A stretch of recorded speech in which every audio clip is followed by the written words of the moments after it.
All right, let's get started. Welcome everyone, and thank you for joining us virtually this morning for what we hope will be an informative presentation for tenants in the city of Richmond. My name is Monica Bejarano, and I am the Rent Programs Administrative Aide for the Public Information Unit. Staff Attorney Palomar Sanchez will be conducting this morning's presentation. Before we get started, I'd like to cover some logistical information. Please note this presentation has been posted on the website at richmondrent.org/workshops for your reference. Please also note that this presentation is being recorded, and we hope to post the recording on our workshop page as well. If you have any questions on a particular topic discussed today, we ask you that you type your questions into the Q&A function on the bottom of your screen, and we will address questions at the end. Without further ado, I would like to introduce Palomar Sanchez. Thank you, Monica. And I'll make you host. We can start the presentation. All right. So let me get my, okay. All right. So good morning, everybody. Thank you for joining us in what I hope to be a very informative workshop. This is handling habitability problems in Richmond. As Monica mentioned, I am one of the staff attorneys and public information unit supervisor. Before we get started, there will be a Q&A session at the end. So if you have questions, just write them down, or you can put them in the Q&A box. This first couple of slides is going to be about this new state law. I just want to give an informational notice about it. If you have questions about the new state law, definitely feel free to contact the Rent Program. You can call us at 510-234-7368, or you may also send us an email to rent@ci.richmond.ca.us. But please do keep the Q&A session for today about what's in this workshop, what's in this presentation about habitability problems. All right, so here we go. All right. So the first thing is this new state law. The most applicable part of this is called the COVID-19 Tenant Relief Act, or the CTRA of 2020. The COVID-19 Tenant Relief Act of 2020 was signed by Governor Newsom on August 31st, 2020. The act provides that residential tenants who are unable to pay rent during the COVID-19 emergency cannot be evicted for rents that became due between March 1, 2020 and January 31, 2021 if certain requirements are met. The Act's eviction protections apply only where the evictions are based on non-payment of rent. Under the COVID-19 Tenant Relief Act, landlords may not evict tenants for non-payment of rent that became due between March 1, 2020 and August 31st, 2020. If the tenant returns a declaration of COVID-19 related financial distress to the landlord. Access the declaration of COVID-19 related financial distress at the following links.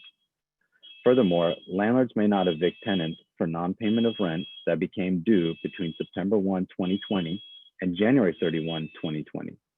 If the tenant returns a declaration of COVID-19 related financial distress to the landlord and pays 25% of that rent due by January 31, 2021, tenants must provide a declaration for every notice of termination of tenancy for non-payment of rent that they receive. In either case, tenants have until the expiration of the notice of termination of tenancy for non-payment of rent to return the declaration related to financial distress. In the event that no termination notice is issued or received, tenants are still encouraged to send the declaration of COVID-19 financial distress for any month they cannot pay the rent in full due to COVID-19 financial related distress. Further information on the CTRA is available on our website, including forms, a fact sheet in English and in Spanish, and links to the actual law. All right, give me 1 second. Hold on 1 second.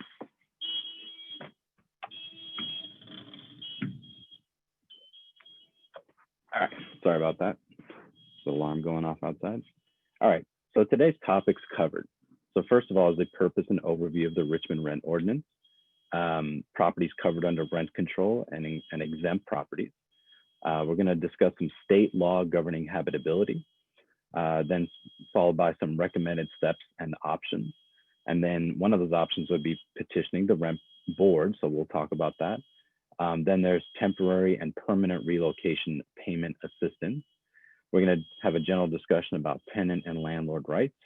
We're going to talk about landlord entry and collecting and withholding rent. And then also finally, breaking a lease and mediation. All right, so let's go.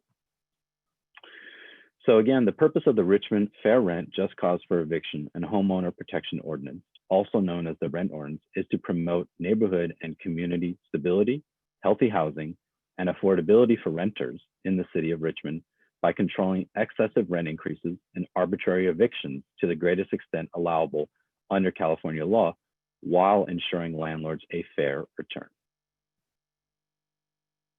All right, so this is an overview of the Richmond Rent Ordinance. So the first part of any rent ordinance really is rent control. So for rent controlled units, the rents are regulated. The maximum allowable rent, or otherwise called the MAR, is calculated by taking the base rent and then adding any annual general adjustments, which is the cost of living increase, and then also any allowable individual rent adjustments that is ordered by a hearing examiner. So the base rent, what does that mean? The base rent is the rent in effect as of July 21st, 2015, or the first rent charged for tenants that moved in after that date. So again, if you were a tenant prior to this date, then your base rent will be whatever you were paying on that date for that month. If your tenancy started after this date, then whatever your initial rent was, that's your base rent.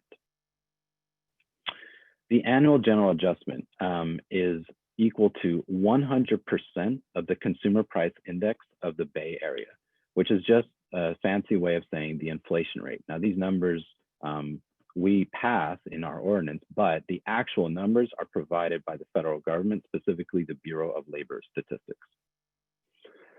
And then there's the petition process. So this is a mechanism to increase or decrease the MAR, the maximum allowable rent, based on reasons permitted by the rent ordinance. So that's kind of, in a nutshell, rent control. The other part of rent, or most rent ordinance and ours too, is a section on just cause for eviction protection. So under this part of the ordinance, a landlord needs to cite or have at least one of the 8 just causes to terminate a tenancy. These are the 8 just causes. First one is the most common, failure to pay rent. Number 2 is breach of lease. Number 3 is nuisance. Number 4 is failure to give access. Number 5 is temporarily vacate in order to undertake substantial repairs. Number 6 is an owner move-in or owner relative move-in. Number 7 is withdrawal from the rental market, otherwise known as the Ellis Act. And number 8 is a fairly specific just cause called a temporary tenancy that only applies to single family homes. All right, now we're going to discuss a little bit about which properties are covered by the rent ordinance. And this is important because it kind of determines what potential options you may have if there are habitability problems. And we'll discuss that in a minute. All right, so the first type, and there's three categories. The first category is fully covered. So these are called controlled rental units. These types of units have both rent control and just cause for eviction protection. So their rent is regulated and they are protected by the just cause for eviction sections of our ordinance. These include most multi-unit properties built on or before February 1, 1995. All right, the next category is partially covered units. So these types of units are only just cause for eviction protections. There's no rent control for these types of units. By law, we have no authority to regulate these types of rent.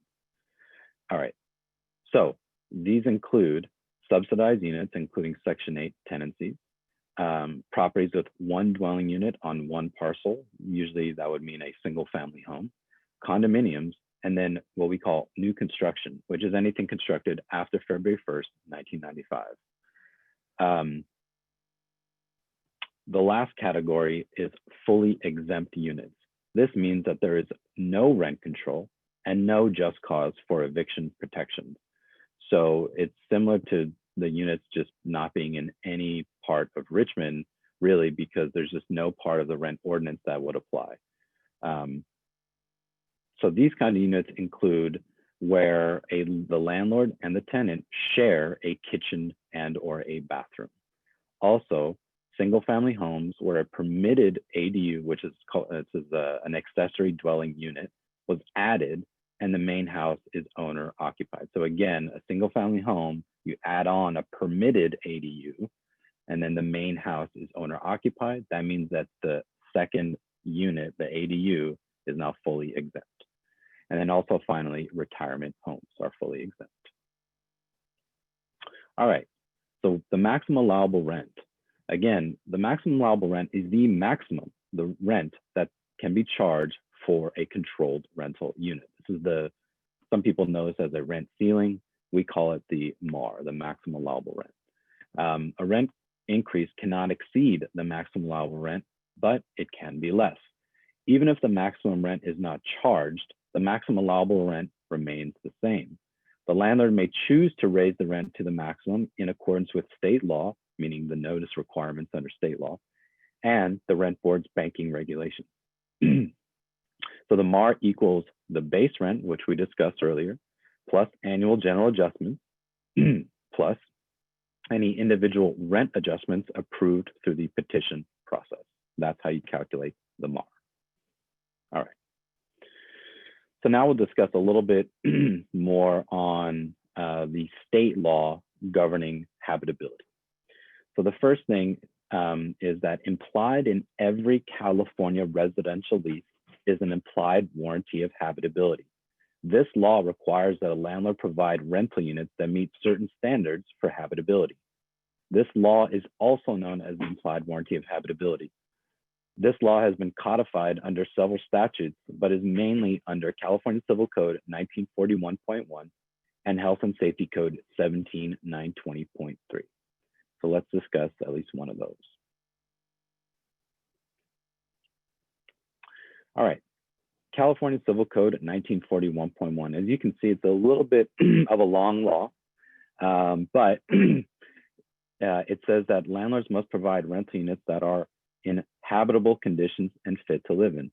A dwelling shall be deemed untenantable or uninhabitable for purposes of 1941 if it substantially lacks any of the following affirmative standard characteristics.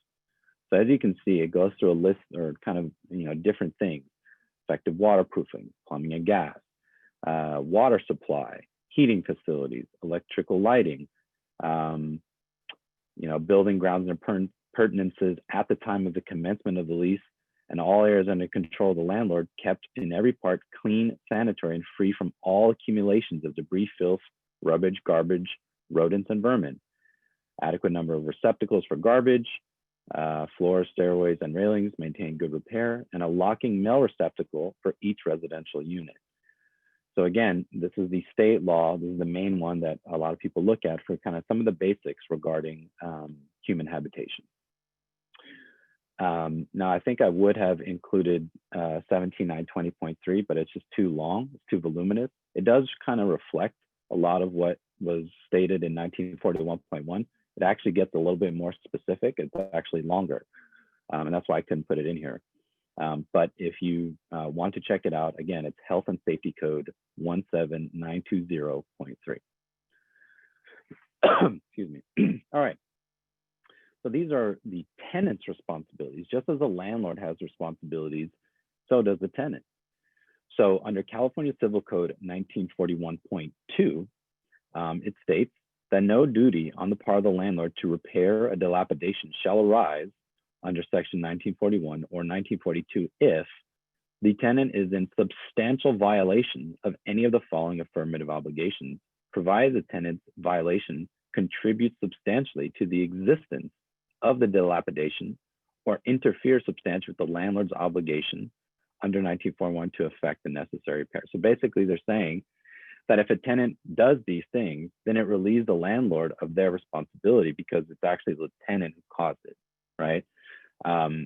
Again, if they substantially contributed to the existence of these things. So they are required to do these things, and if they don't, then they can't then complain to the landlord to say, well, you got to fix this, right? Because some of this is their responsibility.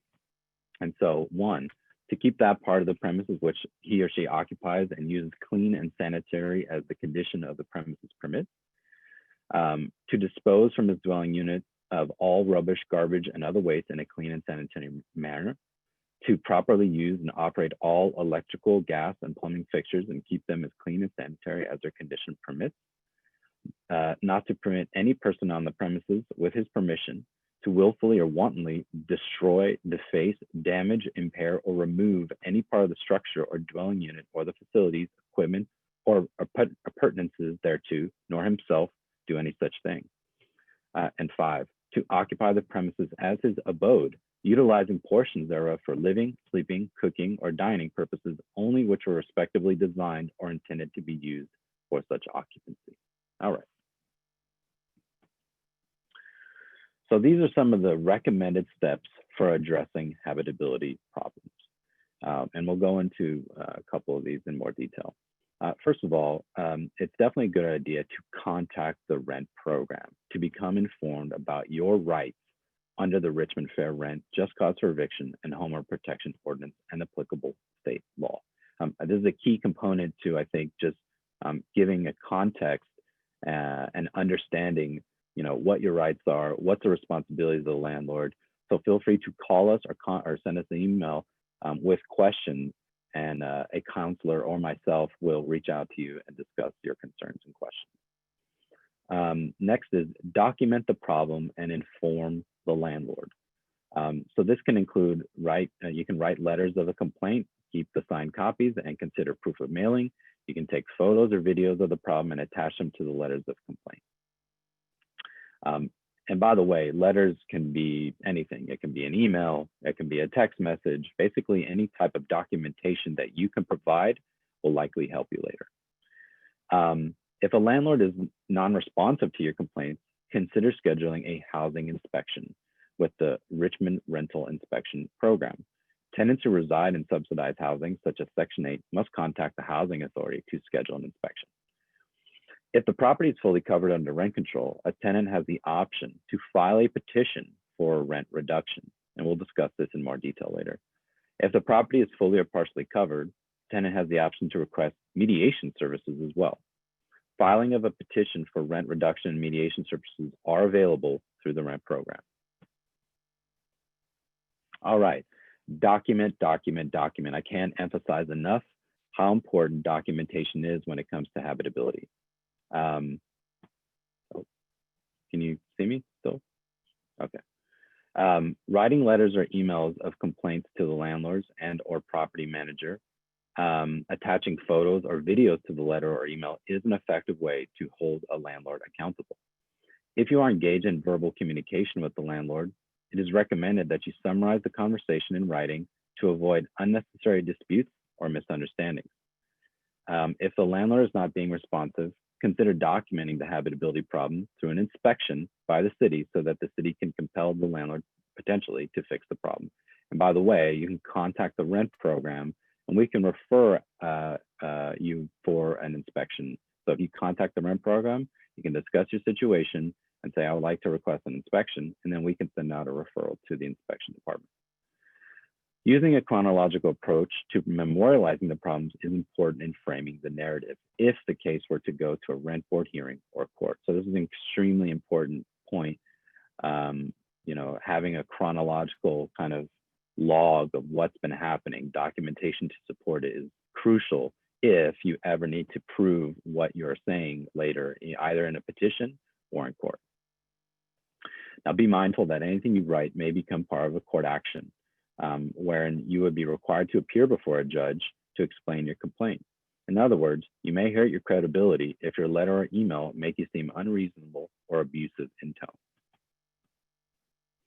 All right, request a housing inspection.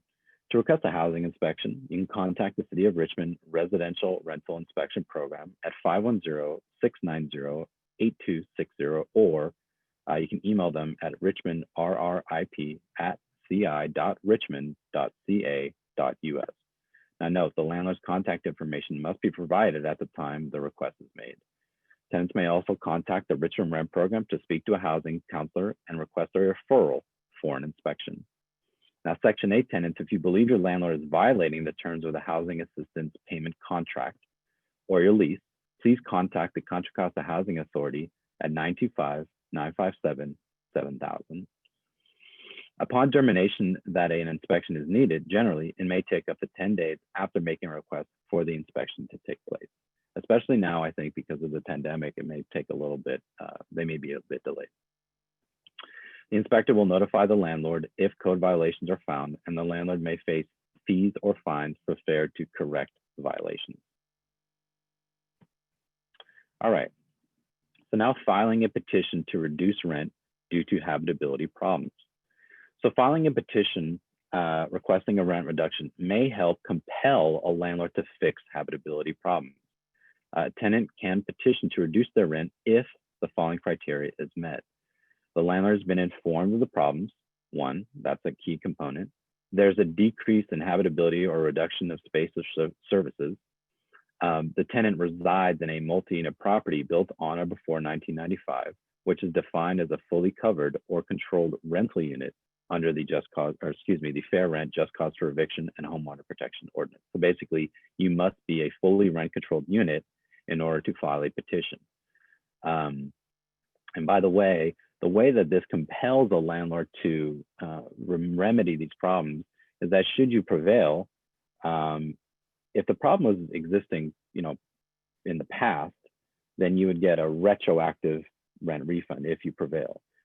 And if the problems are still there during the hearing and during the decision, the hearing examiner will likely say, well, this rent reduction may continue until these problems are fixed. So that's why a landlord, it may compel them because the landlord will see that they will not be able to get the full rent until they fix the problem.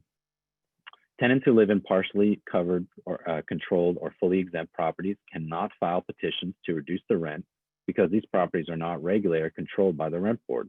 The partially covered and fully exempt properties include the following: subsidized units, properties with one dwelling unit, basically single family homes, condos, new construction, or otherwise post February 1, 1995. If the landlord resides in the property as his or her primary residence and shares a kitchen or a bath with the tenant, single family homes where a permitted ADU is added and the main house is owner occupied, retirement homes, and then these are also covered, all this information is covered in slide 5 for reference. Okay. Filing a petition may lead to a hearing. So after filing a petition for habitability problems, the landlord and tenant or their representatives are required to attend a hearing where both parties can present their evidence. Alternatively, the hearing examiner may also opt to issue an administrative decision if there are no objections by the opposing party. All right, hold on one second.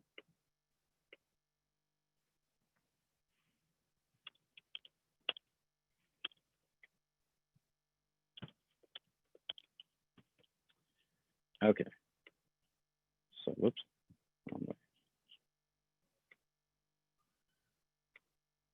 The rent program hearing examiner examines evidence submitted in the petition and the opposing parties' objections and hears testimony from both sides. A decision to award a rent refund and in order to reduce the rent generally occurs several weeks after the hearing is held. Both parties may appeal the hearing examiner's decision within 35 days of the date of decision. Okay. Habitability problems and temporary relocation payments. So these are the two types of payments that are actually required under the Richmond Relocation Ordinance. So the first one is the temporary relocation payment. So under the Richmond Relocation Ordinance, if habitability problems are such that repairs and abatement require the tenant to temporarily relocate, the landlord must pay temporary relocation. If the work to the rental unit does not get completed within 60 days, and regardless of whether the tenant received temporary relocation payments or elected not to receive such payments, the landlord shall immediately make rent differential payments to the tenant until the tenant reoccupies the unit. So again, if the work isn't complete within 60 days, it's likely that the tenant has found another place. And then a rent differential means that the landlord would be responsible to pay the difference between their old unit and whatever they're paying at the new unit. That's how that works. Now, permanent relocation payments. If the work to the rental unit does not get completed within 120 days, the landlord shall continue to make rent differential payments to the tenant until the tenant reoccupies the rental unit or finds alternative permanent housing. If the tenant finds permanent alternative housing, the landlord shall make a permanent relocation payment to the tenant in addition to other relocation payments or rent differential payments. So the permanent relocation payments are different than temporary and are much more substantial. And again, this is in the event that the work is just not done within 120 days. So that's 4 months. Then not only will the tenant have potentially received temporary relocation payments as well as differential payments, but also if they have moved on and are just done with their old unit, then now they also get the permanent relocation payment. Okay. Oops. All right. So the first one we're going to discuss here is temporary relocation payments. So first of all, it must be provided to tenants when they must temporarily vacate in order for the landlord to undertake substantial repairs. Let me actually minimize that. There we go. Notice of entitlement to relocation payment must be provided with the notice of termination of tenancy. The amount of relocation payment is determined by a resolution of the City Council. Again, so that's the Richmond City Council, not the rent program. All right, so these are the 2020 temporary relocation payment amounts. So the first that you see, the first category is per diem description. The second is the amount, and the third is the term. So for hotel and motel, the tenant will get $161 per day per household. Meal expenses would be $32 per day per person. Laundry would be $1 per day per household. And then if you have a pet, there are pet accommodations for cats and dogs. So cats would be $31 and dogs would be $56 per day per animal. All right, these are the 2020 permanent relocation payment amounts. And the reason that it says owner move-in is because these are the amounts that you would use in the event that the habitability problem, goes on for months and then the tenant moves on to a different permanent unit. These are the amounts to be used to determine what they would get. So as you can see, there are several categories. The first shows you that it depends on how many bedrooms. Is there a studio? Is it a 1-bedroom? Or is there a 2 or more bedroom? Those are the kind of 3 categories. Then you have a base amount. And then there's a qualified tenant household amount. So everybody would get the base amount, right? Depending just on your bedroom. So it'd be $3,774 for a studio, $5,826 for a 1-bedroom, and then $7,934 for a 2-bedroom or more. Now, the next category is the qualified tenant household amount. This is only applicable if, because it's the note on the bottom, number C, says a qualified tenant household is any household that includes at least one tenant that is a senior citizen, disabled, or has at least one minor dependent child. That's how you would get the higher qualified amount, is if anyone in your household is one of these people. All right, now we'll discuss a little bit about habitability problems and evictions, which is somewhat related, and I'll tell you why. So habitability problems can be used as a defense to an eviction lawsuit. Retaliatory evictions are illegal. And the reason that note about retaliation is there is because the landlord cannot evict you simply for complaining about habitability problems.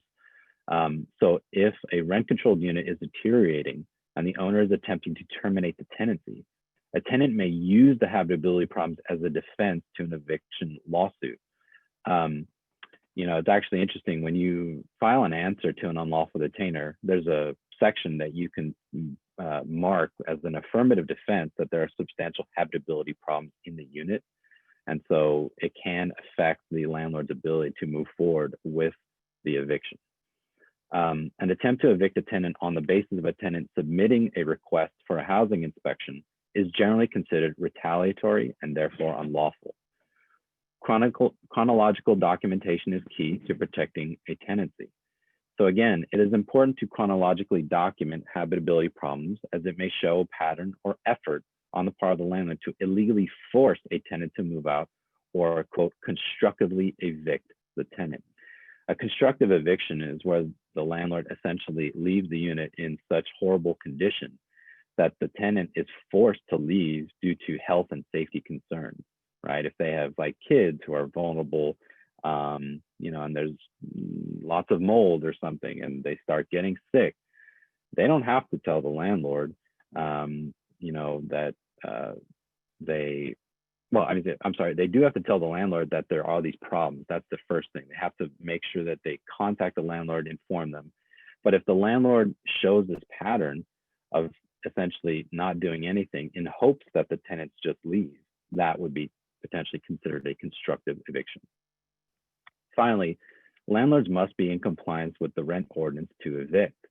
If a hearing examiner issues a decision to refund or reduce the rent until a habitability problem is fixed, and the landlord fails to issue the refund, reduce the rent, and fix the problem, a tenant may use the landlord's non-compliance as a defense to an eviction lawsuit. So again, these things can affect evictions and have some, protection for the tenant as so long as they are properly documented. All right, lawful landlord entry and Civil Code Section 1954. So a landlord or their designated agent may only enter for necessary or agreed upon repairs, cleaning to bring the unit back to the same level of cleanliness that existed when the tenant moved in, or to replace any landlord property. The landlord must give the tenant written notice to enter at least 24 hours prior to entry.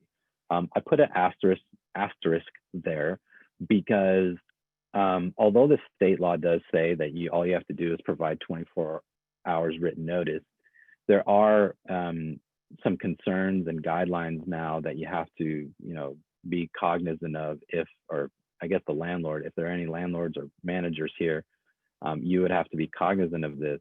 And for tenants, there are guidelines issued by the state for anybody involved in residential real property transactions. So that includes showing a unit or entering a unit. The state has issued these guidelines saying basically that they have to have a protocol, that they have to wear masks, that they can't touch things that they really don't have to touch, or they shouldn't touch anything, that the rules have to be posted outside the person's unit once they enter. There's all these requirements now. So due to the pandemic, the state law is still applicable, but there are also additional regulations and guidelines you have to follow. The landlord does not need to provide written or verbal notice to enter in cases of an emergency, but they do have to leave the notice after. So if there's a fire or flood, they can enter, but then they would have to, and if you're not there, they'd have to let you know, hey, we came in because there was a fire or a flood or whatever. The tenant cannot prevent the landlord from entering by requiring that they be there when the landlord enters. So sometimes I hear this from tenants, I want to be there when the landlord is there. I don't want them to come in if I'm not there. Well, by law, you don't really have that option. You can be there, right? Remember, it says but tenants can be present if they want to be. You can be there if you want to be. But if you just have a scheduling conflict or you're out of town or whatever, and the landlord has followed the law, you can't stop them from coming in, right? If they have a lawful right, they have a lawful right to enter. Entry must be during normal business hours. There's no kind of definition as to what that means. It's kind of understood that it generally means Monday through Friday 9 to 5. Some realtors would say that includes Saturdays, but in general, that's kind of what it means. Landlords must state the time and date, as well as the purpose of the entry in the written notice. Pretty self-explanatory. In Richmond, it is a just cause, and this is important for tenants, it is a just cause to evict a tenant who denies a landlord lawful entry after the tenant has been warned to cease denying lawful access and continues to do so. So again, this kind of goes to that earlier point where some tenants want to prevent a landlord if they're not there, or they have some issue with them coming in. Sometimes it's justified, but when the landlord really does have a lawful right and they just don't want them to come in just because, then that can turn into a just cause to evict. So please be cautious and aware of that. And yes, and here's that part that I was saying about the guidelines. Landlords or the agents must also now follow guidelines issued by the state of California for entries and showings in response to the COVID-19 pandemic, and which those guidelines can be found at the bottom website. All right, habitability problems and lawful landlord entry to make repairs. So first of all, as we said, 24-hour notice is required to enter. If the tenant informs the landlord about a habitability problem, the landlord has an obligation to make the necessary repairs. The landlord has a right to enter the rental unit to make repairs after giving the tenant at least 24 hours written notice. Abuse of the right to enter can lead to the rent being frozen. A landlord may not abuse the right to enter and must follow the specific rules laid out in Civil Code 1954. Abuse of the right to enter can lead the landlord to being unable to reset the rent to market when the tenant leaves. The next slide highlights the landlord and tenant responsibilities under Civil Code 1954. The reason I say that is because abuse, and again, that's a strong word, abuse of the right to enter can potentially lead to the tenant leaving, and essentially it's kind of what I was discussing earlier. That's considered possibly a constructive or even a wrongful eviction, which can potentially freeze the landlord's ability to reset the rent later. The tenant does not need to be present for the landlord to lawfully enter. This is what we discussed. A tenant has a right to be present during the inspection. Of course you do. But Civil Code 1954 does not give a tenant the right to deny entry because the tenant is unable to be present at the time of entry. Denying the landlord lawful entry because the tenant can't be there at the time of entry may give the landlord the right to evict the tenant under the just cause provisions of the rent ordinance. If you have questions about any of this, definitely feel free to ask us in the Q&A session or contact us later. All right, tenant habitability problems, the tenant's ability to withhold rent and the landlord's inability to collect rent. All right. Oops. So California law, withholding rent due to habitability problems. So California Civil Code Section 1942 allows a tenant to pay for repairs and deduct those expenses from the next month's rent. But there are requirements here and restrictions regarding this remedy, such as, first, the tenant must provide oral or written notice of dilapidations rendering the premises untenantable or uninhabitable, which the landlord ought to repair. And then the landlord neglects to do so. So again, it says oral or written, but it's highly encouraged to do written notice every single time. That kind of goes back to my earlier point about documentation. The tenant must provide oral or written notice and wait at least 30 days to determine if the landlord will remedy or repair the problems. Shorter wait periods may be warranted depending on the circumstances of the problems. 3, the tenant may pay for the repairs, and so long as the repairs do not cost more than 1 month's rent, they may deduct those expenses from the following rent due. So again, the landlord is notified of some problem, the tenant waits, nothing is done, the tenant then can pay for those repairs and deduct those expenses from the next month's rent, so long as the expense does not exceed 1 month's rent.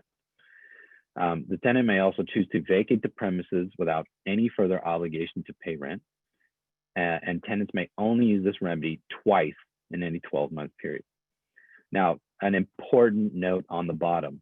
It says, important note, before a tenant withholds rent pursuant to Civil Code 1942, not 42.4, they should seek the advice of an attorney or speak with a rent program services analyst about the possible consequences of withholding rent, namely the possibility that the landlord may attempt to evict for non-payment of rent.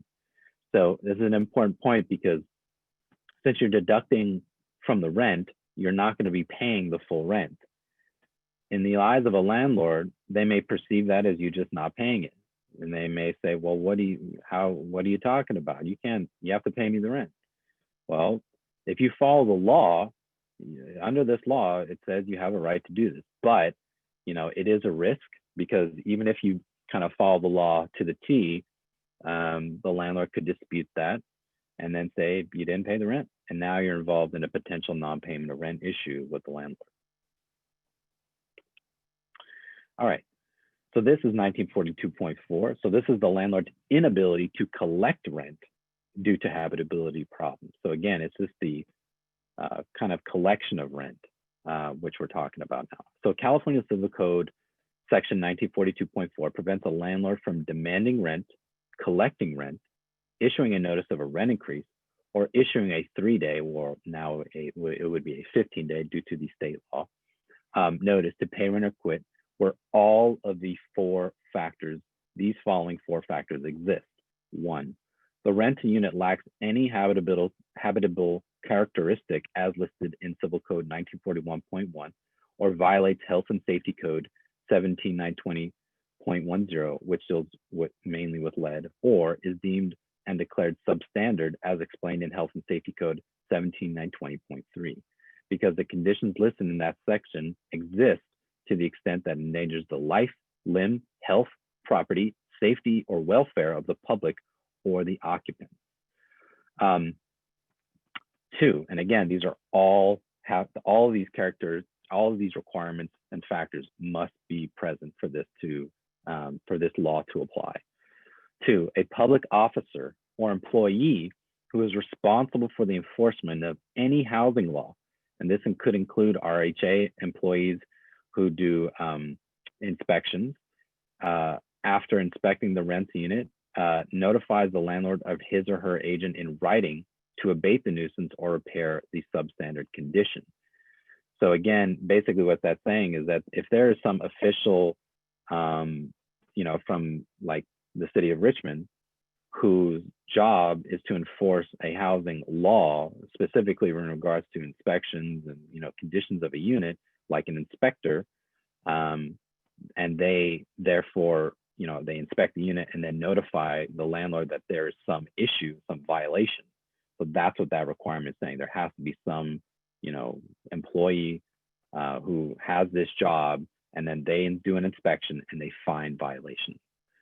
3, the condition continues to exist without abatement for 35 days beyond the date of written notice provided by the public officer or employee responsible for enforcing housing laws.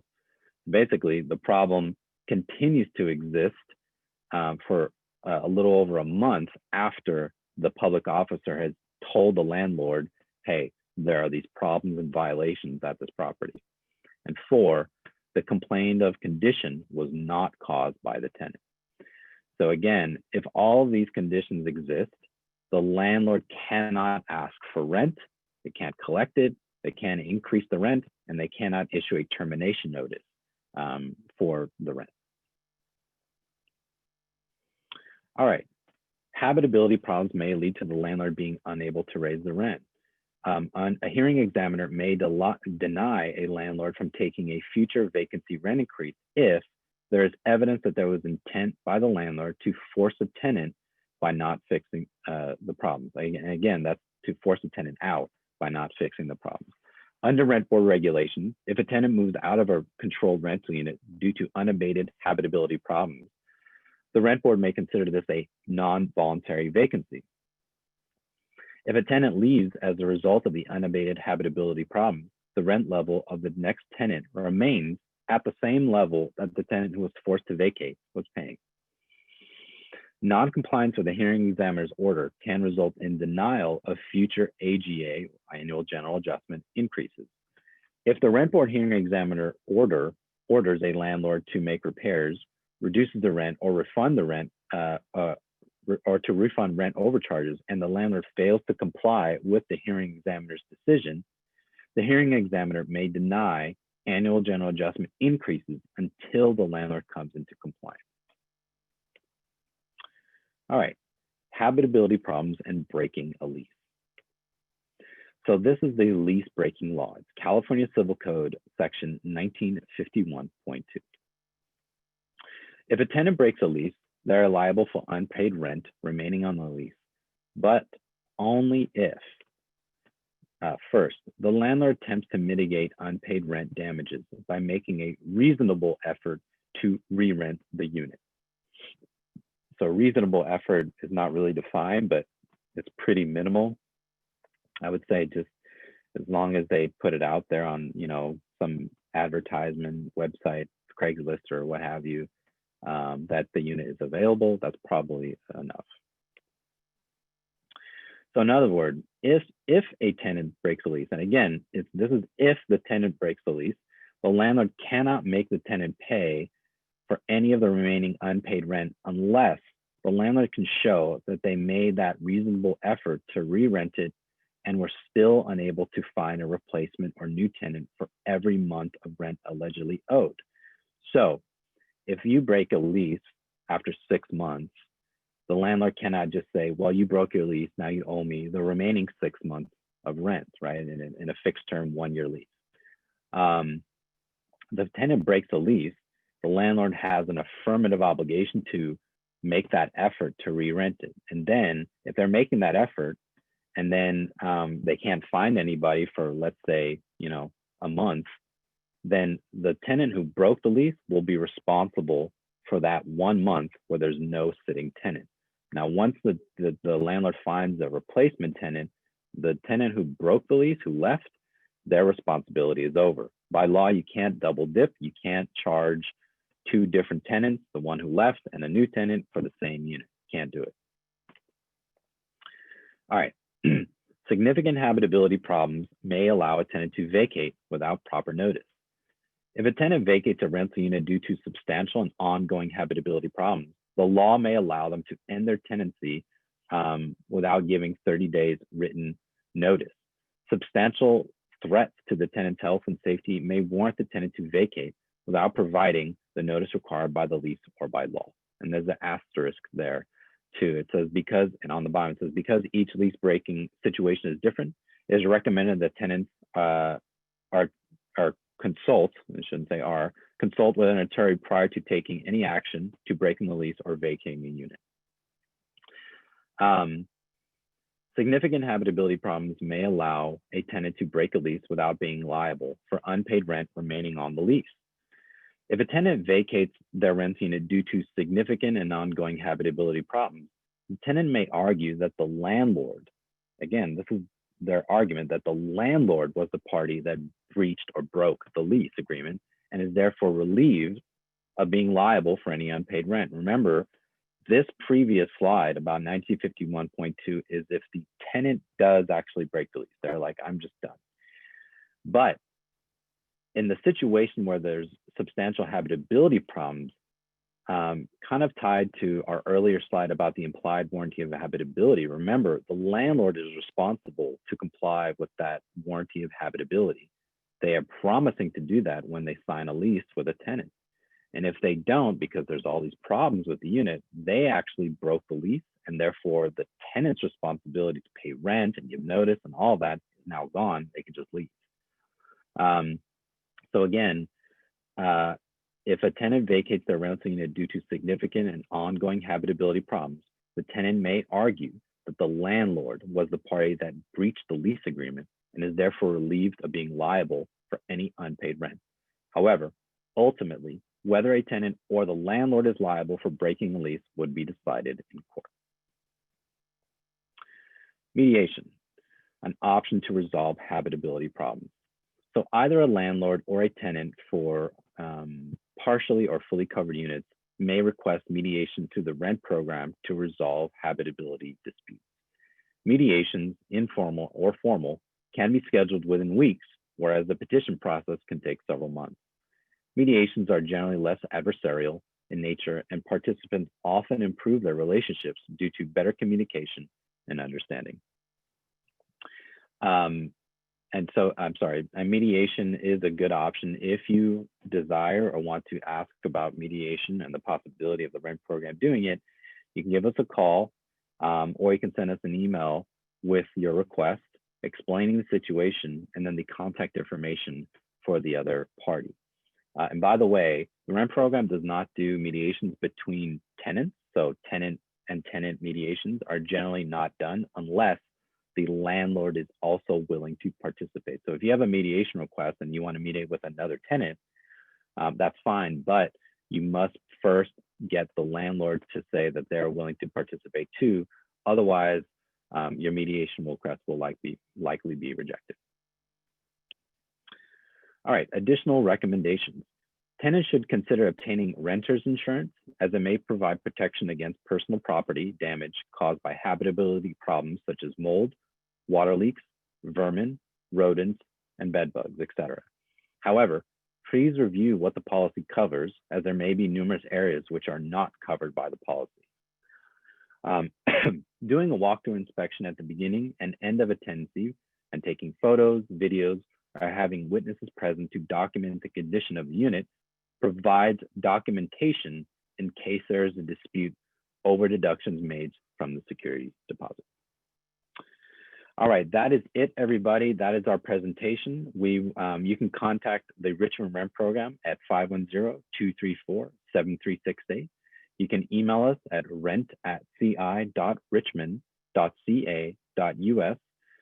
You can also visit us at our website at www.richmondrent.org, and we will have this presentation posted soon after, as well as much of the information that is contained in this presentation is also available on our website. All right, so just give us 1 second.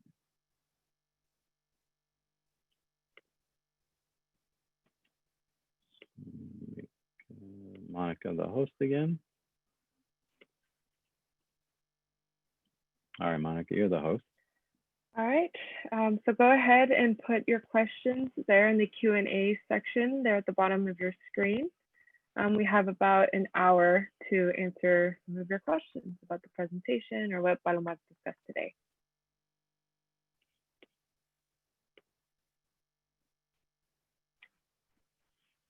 We'll just wait a few minutes until we get some questions in.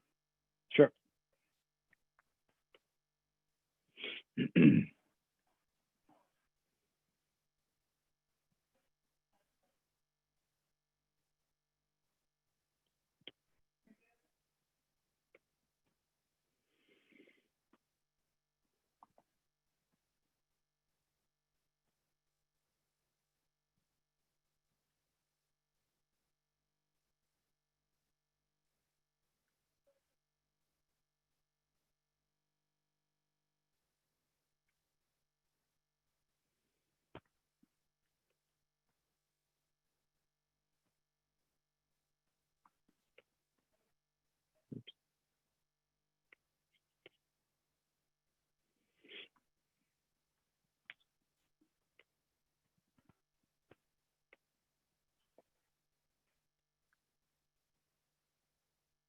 Okay, here we go. We have one question that came in.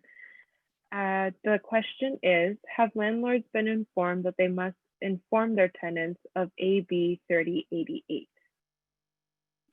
I don't know. I mean, so the state has issued this law, right? They passed it. It's been kind of posted all over the place. We have it on our website. And, you know, landlords are, you know, they are responsible to understand the law. I do get a lot of questions from landlords about the new state law, and I definitely have counseled numerous landlords since its passage. I don't know if all landlords are informed of this, probably not. It is a new state law. It is a bit complicated too. So I'm sure, going to be quite a lot of questions for the next, year or so about this law, because it's super new. It's pretty complicated. There's like a lot of questions about it, how it intersects with the rent ordinance, what do I do? And there's a lot of stuff. But if you have questions, or if you believe that your landlord doesn't know about it, you can point them to our website. You can have them contact us, and we'll, be sure to discuss it with them if they have any questions. Thank you. We have another question that popped up. The question is, how does the Richmond Rent Ordinance treat unpermitted units in terms of ordinance coverage? That's a good question. It depends. So an unpermitted unit, like if you have a house and then there's an unpermitted unit, but in the house are tenants, then it's likely that unpermitted unit is going to be fully rent controlled. Also, I guess either way, if the owner lives there too, it's going to be under rent control. But then, again, if they're it just really depends on what's the status of the other unit, and you really just have to look at it on a case-by-case basis. So if you have a specific question about a particular property and where that property falls under the rent ordinance, contact us, give us the address, let us do some digging. There's also a potential possibility that there's called an administrative request, request for administrative determination of exempt status. And so that's a way to kind of also determine where the property may fall under the rent ordinance. Great. Next question we have is, has the rent program thought of sending notification to landlords registered in the rent program about AB 3088? I think we have thought about it. It's a little bit difficult, right? Because this is a state law. We can't promote the state's law for them. It's not our law. We do have plenty of information on our website. This includes links to the actual law, fact sheets, the forms required for landlords, all of the information regarding it. And as well, we're providing counseling to landlords. We're also potentially thinking of doing a workshop on this. So there's quite a bit of work that we're doing regarding the new state law, because it does intersect with the Richmond Rent Ordinance in various ways. But we also are limited because, it's not our law. We didn't pass it. We don't have the authority to kind of say, hey, landlord, you need to know this, and da-da-da-da-da. It's kind of just a law that's been passed for all landlords across the state. And so it's almost impossible to know, who exactly is informed or not. But the best we can do is just offer as much information as possible on our website, and then keep our phones and emails open so that we can counsel people who ever have questions. And if you believe, again, that your landlord is, not informed or something like that, you should call us first, get informed yourself. We can send you, links and information, the fact sheet, and then you can send that to your landlord, and then tell them if they have any questions regarding this new law, that they can contact us too, and we can guide them through it. Great. Okay, next question we have is, does rent control cover deposits as well, say as if a pet is added? Sorry. So yeah, so we do consider security deposits as rent, and that's why there is an option to file a rent adjustment petition for a failure on the part of a landlord to return the deposit. But at the same time,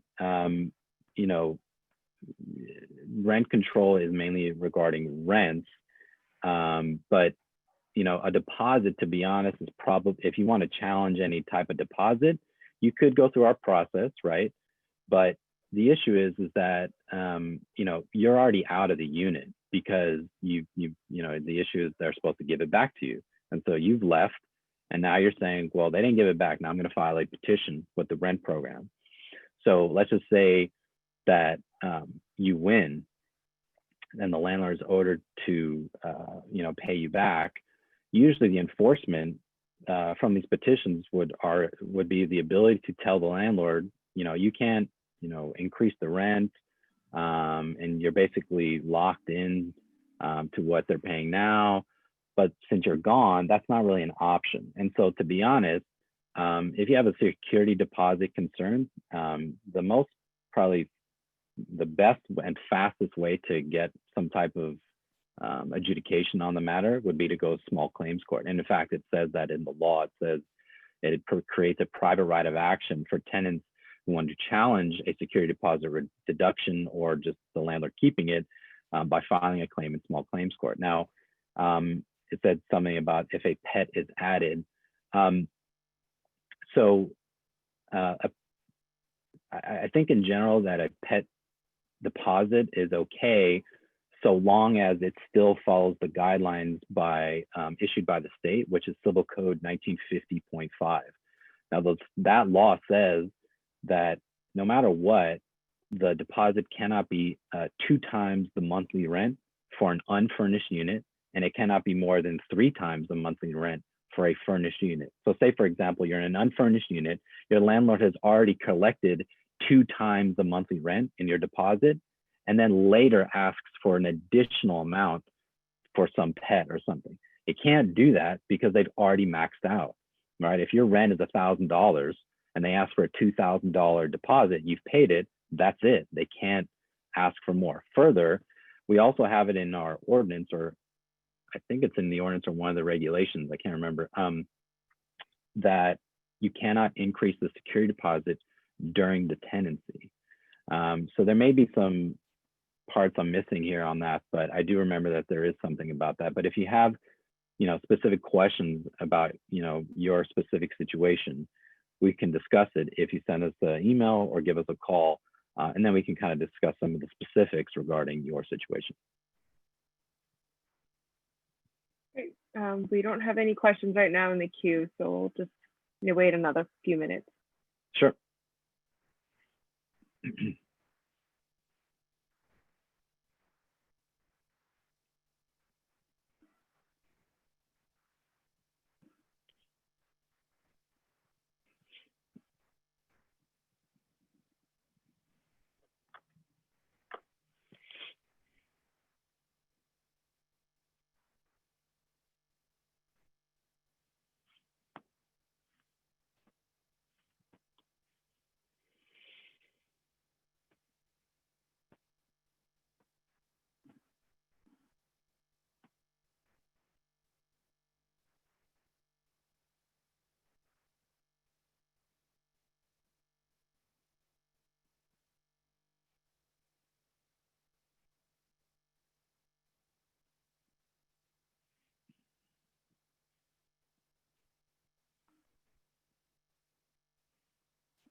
We'll give it a couple more minutes.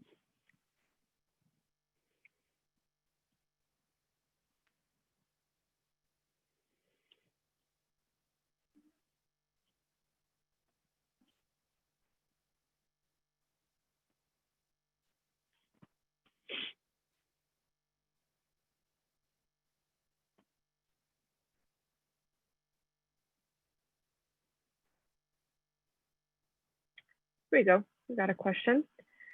Okay, so this question is, what recourse does a tenant in a partially covered unit, single-family home, have if a landlord repeatedly does not remediate issues cited by Richmond inspection program? It's a good question. I mean, there is a mediation possible. That's definitely a possible option to request a mediation with the rent program. Unfortunately, because single family homes are unregulated in terms of the rent, you can't file a petition with us. That doesn't mean you don't have a claim. It's just you can't do it through our program. So for example, if you have ongoing habitability problems in your house, and you believe like I said earlier, there's in the formulation of a tenancy, there's a contract usually, right? Either it's oral or written. And in that contract, as I said earlier, implied in every California residential lease or contract, there's this implied warranty of habitability. So by effect, the landlord, right from the gun, is promising to provide you a habitable unit. Now, again, a contract is just a meeting of the minds. There's an equal exchange, right? So you agree to pay 100% of the rent asked for, and the landlord agrees to provide you a 100% habitable unit. Now, if the habitability condition goes down and you're still paying your rent, there's actually a gap between the condition of the unit and how much you're paying. And so you're actually overpaying in rent because they haven't followed their promise. And so in theory, you would have a claim for rent overcharges due to these concerns. Now, again, you wouldn't be able to go through our program to file the petition, but you can, for one example, you could go to small claims court. And then also, kind of as I alluded to earlier, if the problems get so substantial that, it's just beyond assistance and you think that there is a true concern for your health and safety, tenants are free to leave without any further liability because, again, the landlord promised to do something by law. And then if this is true and they didn't follow that and they left in, horrible conditions and never responded to the tenant, never fixed things, and now, kids are getting sick and there's all these issues and there's rats and there's mold and all that stuff, then, the tenant can leave because without any further liability in rent because it was the landlord who actually potentially breached the lease agreement. And then two, and this is a very extreme situation, but in some cases, the tenants are forced to leave because of the condition of the unit, and that's considered what's called a constructive eviction, which would create a private right of action for that tenant to say, well, I was constructively evicted from this unit. The landlord didn't follow the law, and I had to leave due to substantial health and safety concerns. And then the tenant could talk to an attorney about potentially filing a lawsuit against the landlord for that constructive eviction. So, I think all the options are pretty much there, except for the fact that, for tenants in single family homes, you just can't file a petition with us, but that's basically it. You can still request mediation. You can still request an inspection. You can still go to small claims court. I mean, all the other options are still there. All right, great, thank you. Again, no other questions at this moment. I guess we can wait another 2 minutes. Yeah. Okay.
All right, one more minute. Leave it open for 1 more minute for folks to ask questions.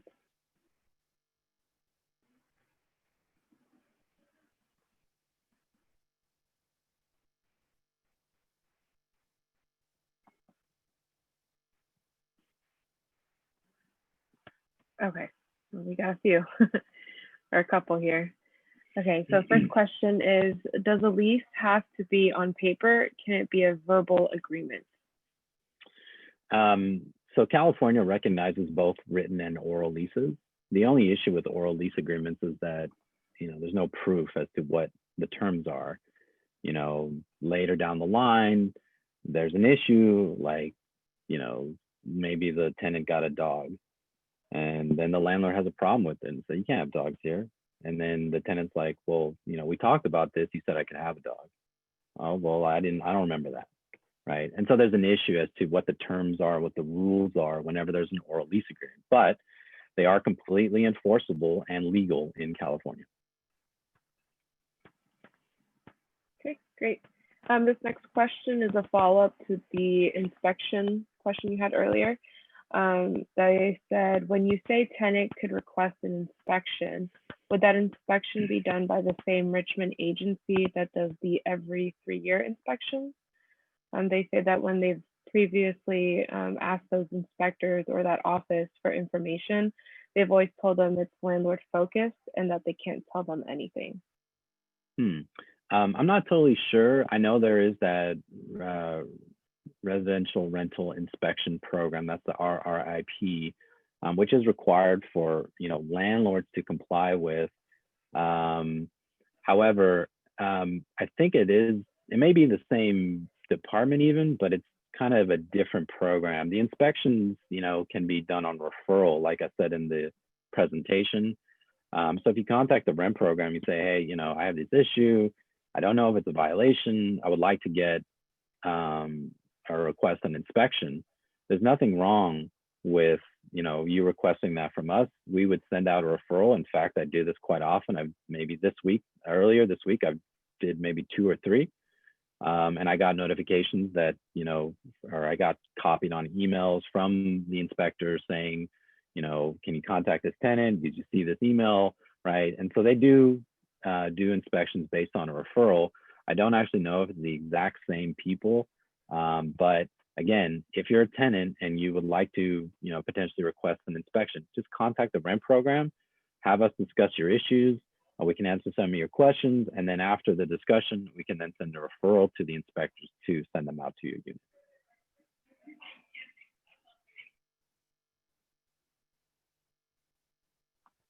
Okay, we don't have any questions right now. Okay, we'll wait 1 more minute. Okay.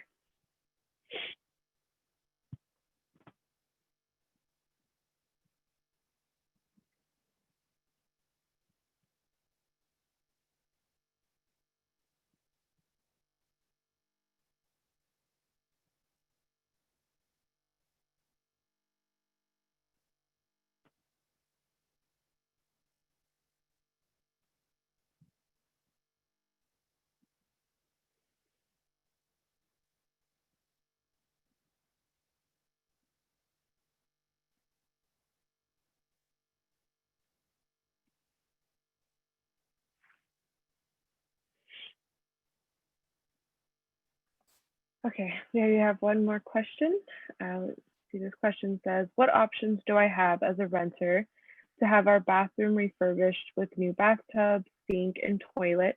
Our unit is in a building constructed in 1912 and everything is operable but old and out of date. And just leave it up there for a second, Monica. That's a good question. I mean, there's a difference between some part of the unit being out of compliance with the law and then just it being old. Like sometimes tenants ask, my carpet is old. Do I have a right to get a brand new one? Generally, no, unless there's some type of hazard. Like say it's all beat up and there's a trip hazard. Yeah, that's potentially a code violation.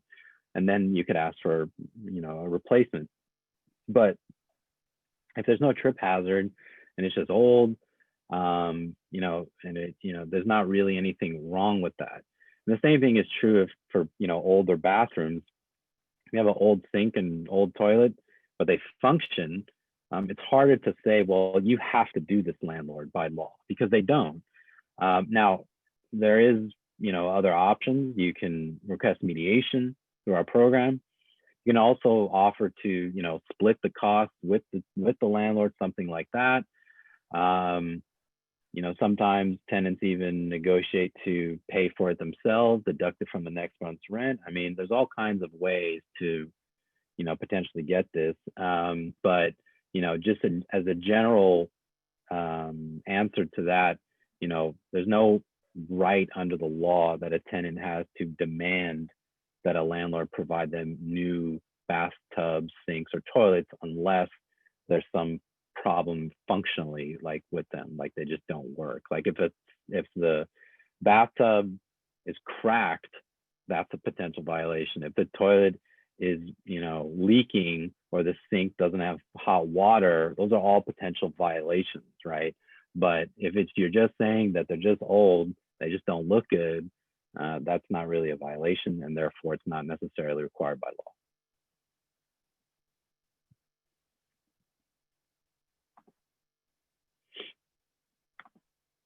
Okay. I guess we'll wait another minute, see if any other questions. Sure.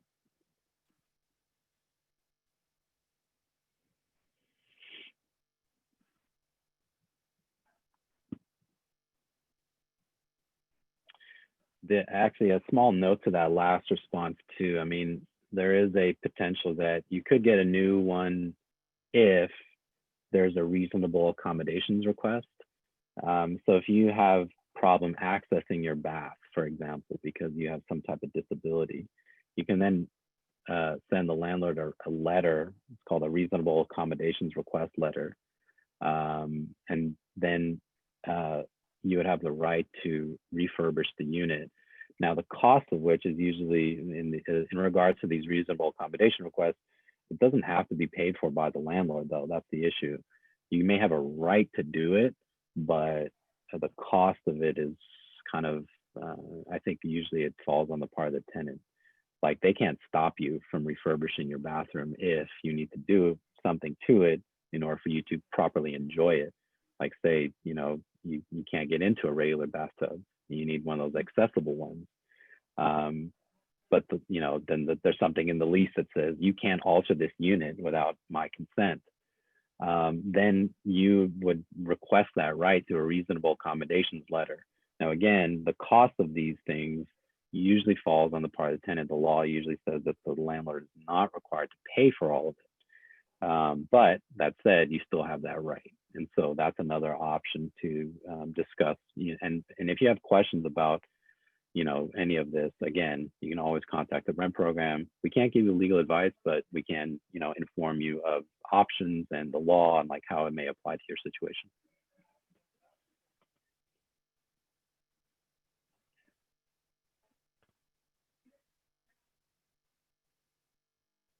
All right, last 30 seconds. If anybody has any final questions, please let us know.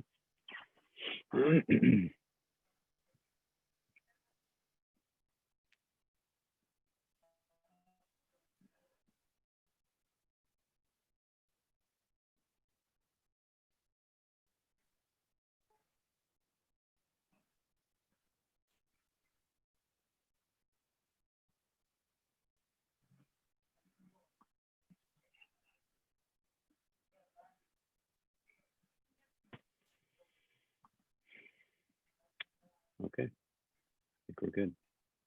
All right. All right, well, thank you everybody for joining us. I hope you found the presentation to be helpful. And if you have any questions, as always, feel free to contact the rent program. You can call us at 510-234-7368, or you can send us an email to rent@ci.richmond.ca.us. Thank you, Monica. Appreciate it. All right. Thank you, everyone. Bye. Take care.